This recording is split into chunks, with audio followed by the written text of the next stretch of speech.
Is the intro already played?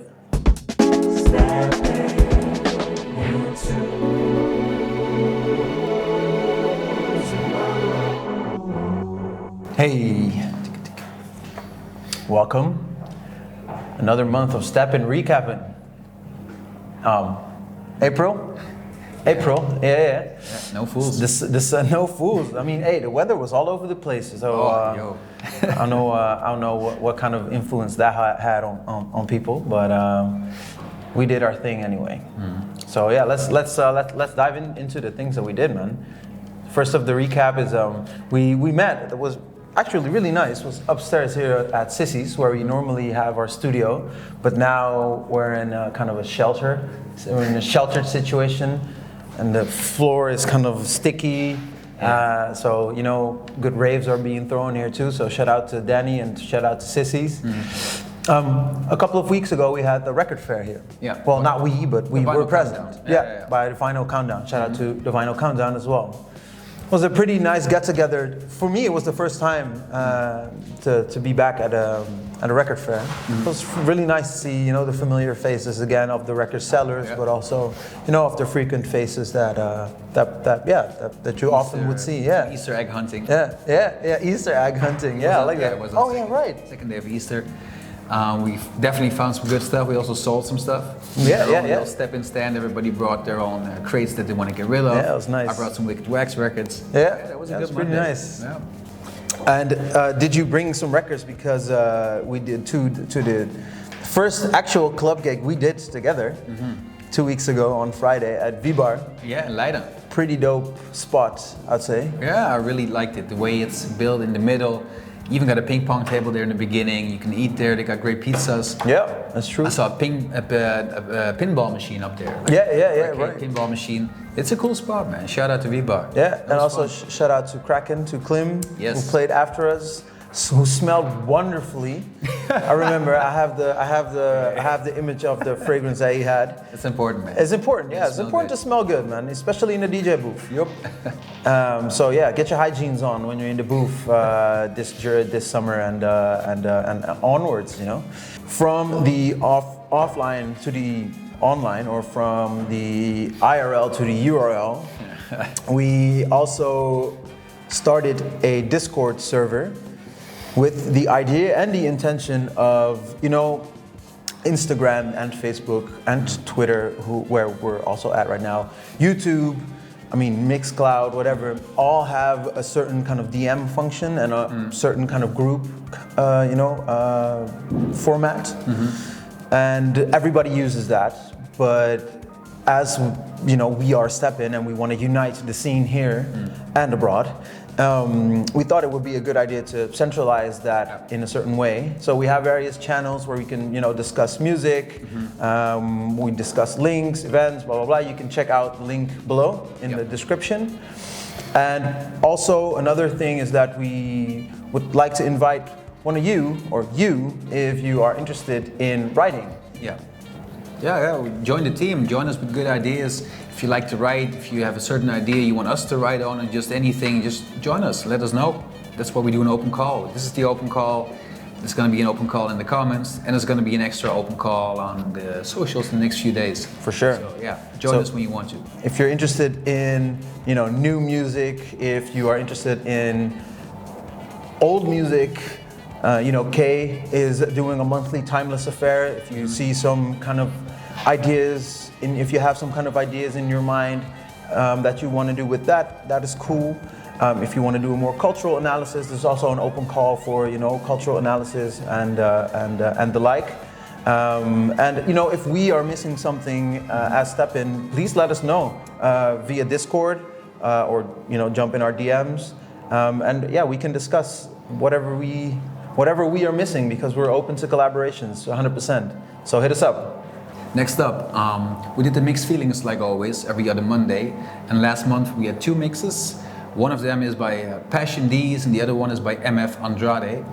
The first one was by Passion D's, and it was really cool that he took us into his experience playing in bedrooms for his buddies playing video games. Like super specific, but that's how he kind of started DJing, and he took us back into that time and how he actually wanted to play. So this is like a bedroom DJ set. It went all over the place. It had different elements. It was super UK because that's where Passion is from. Yeah. It was a really cool mix, man. Thank you for that. I like that idea, man. Yeah. You know, bedroom DJs, and then fantasize as a bedroom DJ, fantasizing about, you know, wherever you want to go. And now Passion arguably is there. I saw he's going to play at Dekmantel Selectors in Croatia. And now with this mix, he's doing the opposite, you know, returning, like he is there and now reflecting on, okay, wait, how was it then? Or how, you know, how would I envision that situation from this position? I like that. Yeah, I like that a lot. The other one was by MF Andrade, dude from Rotterdam. I think we met, if I'm correct, at a Theo Parrish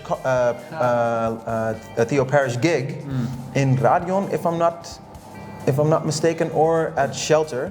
Okay. And yeah, man, we immediately clicked in terms of music. And yeah, he blessed us with a Theo Parrish tribute, 100%. which is amazing. We were trying to find a date when Theo Parrish's birthday, which is not online. So if you know, let us know. Let us know. Yeah. But I mean, aside from that, the mix is amazing. Andrade is a super good DJ. You can check out his mixes on Mixcloud. SoundCloud, our mix, yeah. But his mixes, he has a radio show at the Rotterdam-based Operator. So you can check him out and follow him too, because I mean, it's a dope DJ. Yeah. So yeah. 100% vinyl lover as well. Yeah. We always dig that. Yeah. And also he's also an artist. He makes art and he presents them to his favorite DJs. He has given Moody Man something, and I think he has given some other Detroit heads, because obviously he's a Detroit head. He's given them art pieces that he made. Okay. So that's pretty cool and pretty dedicated. And as is this mix. So thanks a lot. Next up for the Timeless Affairs, this month Kay wrote about Nas' Illmatic album, like one of the best hip-hop albums of all time by many opinions.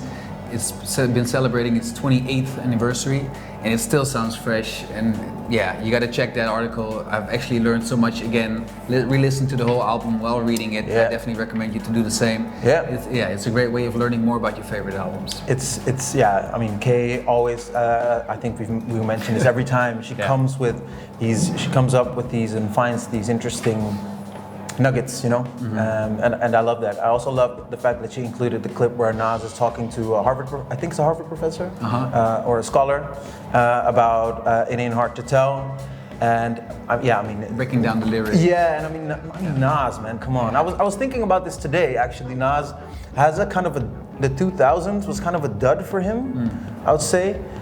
But I mean, afterwards, and now still like the stuff he's doing with Hit Boy, I think he found like a new flame or a new I don't know, engine, I guess. Keeps it going. Yeah, keeps it going. But yeah, coming back to Illmatic, classic, man. Essential. All the producers who were there, I think Kay mentions this as well. It's like a superhero kind of Marvel assemble kind of situation. Yeah, it wasn't being done in that time.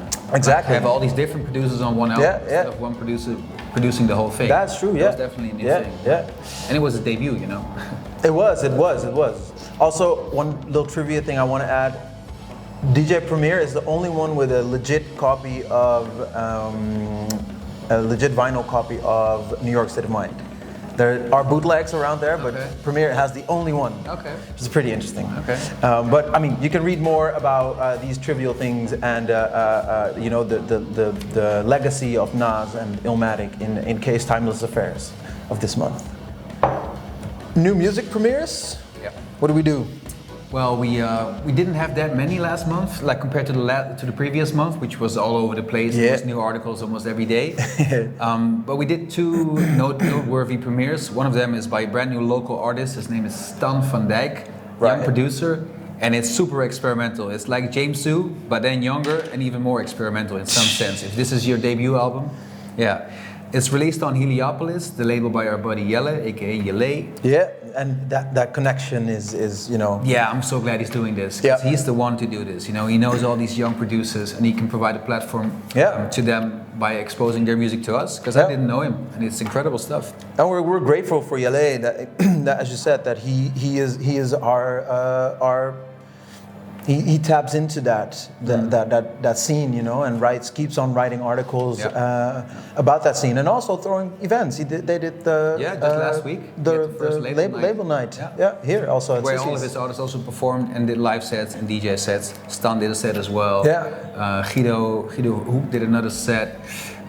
Who else was there? Kay played a vinyl Windows set. played. Windows played at the end. Yeah. Papi Gabba. Yeah. He also did an article on this week actually. Yeah, right. Yeah. It's coming up. Yeah. So about the song, the premiere. Yeah, the premiere, it was the track Giacomo, if I'm correct. It was really nice how he had this really deep intro with strings and everything, and then suddenly there's a George Benson sample used in there, and then the drums go next level, and then there's a saxophone solo that just blasts through it. It's a crazy tune, you gotta check it. It's one of the highlights on the album for me. Right. It's on SoundCloud. And the other one we did is by a French group, Acousmatics, on the Dope Tones label. Yeah. Same label as the Emile Londonien band. Yeah. And some of the band members are also in this band. So Right. it has a similar new jazz, broken beat type of vibe. We did the track Clay, which was the title of the whole EP as well. There's a few remixes on there, just like last time, which are more club oriented. Right. Who are the remixes by? Have any idea? I don't. They're right here. Or under here, somewhere there. You gotta check that. Yeah, but we did the original song. I like that one actually best. Yeah, shout out Dope Domes. Yeah, they keep on doing it. Yeah, nice. Okay, it's May already, or it's almost May, depending on when you're watching. Not when we're filming, when you're watching. We got some cool stuff. Yeah, man. First up, the new film screening. Last month we teased it already. Yeah. We actually gave it away before we put it online last month. And for the people that still don't know it yet, we're gonna do the European premiere of a brand new documentary on the UK band Cymande. Some people call them Cymande, but you spell it out like Cymande. Right. UK band that mix jazz, dub, reggae, Afro, funk, everything that you can name that's black oriented. But this band was kind of forgotten. They actually disbanded in the mid-70s. Right. They got no love in the UK. UK was super racist on the radio. They only played white UK acts. Yeah. That's why they actually quit. They got some more love in the US, but even that died down a little bit. It attests to the fact how ahead of the game they actually were. Yeah, man. And how timeless that shit still sounds. And then in the 90s it got rediscovered. It's the classic story. Hip-hop producers started sampling it. Yeah. Like Fuji sampled them. MC Solar had his famous hit from France. Right. It's funny because now Cymande is super epic in France, and people know that song from the MC Solar track. Right. So they have a whole fan base there. But the band got back together. They actually performed in New York a few days ago at the Central Park. Right. And we're gonna premiere the documentary. It's gonna be on Thursday, May the 12th, 7 p.m. Melkweg. Yeah. And we have a special surprise, so be on time. Ooh. You don't want to miss this. You don't want to miss that one. Then the day after, I just mentioned that we played our first club gig together because you know we started this during the pandemic, so no club gigs until a couple of weeks ago. But now this is the first Steppin event or co-event. We were asked by Sentinel Island Disco, the kind guys from Sentinel Island Disco, to join them for their club gig at Lovelee, May the 13th, Friday the 13th actually. Yeah. And we're hosting the stage, the upper room stage. The upper room, yeah. It used to be the old smoking room. Yeah. We're still gonna make it smoke that day. Of course.